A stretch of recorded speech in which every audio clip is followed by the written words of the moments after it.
We all know how difficult life of an artist can be, and how difficult it can be to make a living as well. Today I'm here talking to Namita Kapoor, visual artist, and she has just completed 250 paintings that were commissioned by Red Bull. Hi Namita, how are you? Kirtee, I'm fine. Good to see you. Good to see you too. So, 250 paintings. You got it. Your art school classmates must hate you. Well, you know, it was definitely an exciting achievement for sure, and it was a lot of work. It was a lot of hours in the studio, but it was a really exciting way and a different way to showcase my work.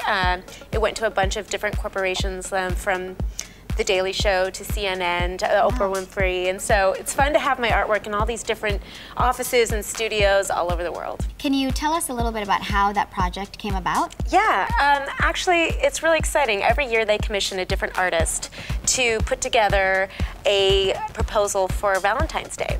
And so it just happened to be that I knew someone through Red Bull, and they said, you know, your artwork is so colorful and interesting. I would love to see how you could adapt it to something like this.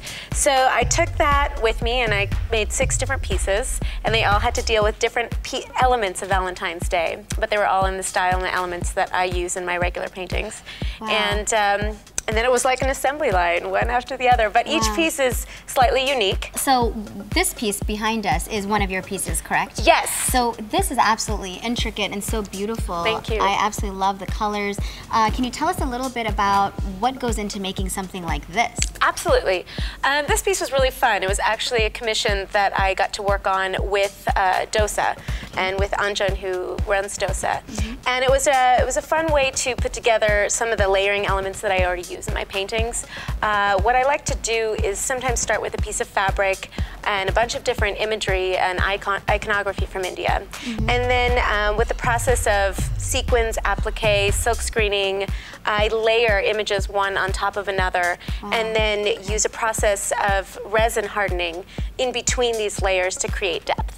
So yeah, we decided that we wanted to create certain imagery specific to what would look good in this restaurant, and that was the beginnings of this painting. But usually what I like to do is an assemblage of different types of mixed media. I collect comic books from India, everything from the imagery that you see on the streets, taking pictures, to little sequins decals, and all of those things that I grew up with seeing from Bollywood and from being in these sari shops and running down the streets and seeing the little rickshaw signs with the, you know, Horn OK please, or, you know, Krishna ji and some kind of adorned outfit in a cartoon figure.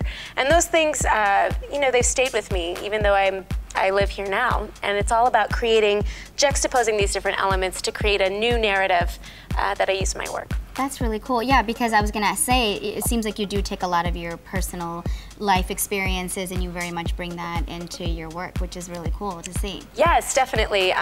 There's a lot of movement in the work. I also perform a lot in my life. I'm a dancer, and I like to use the elements of these images, make them move and create a different story based on something that maybe I'd seen in the past with a traditional narrative of the Gita or the Mahabharata, and just sort of create my own stories. Some of them are humorous, some of them are spiritual, some of them don't necessarily have to have a specific meaning.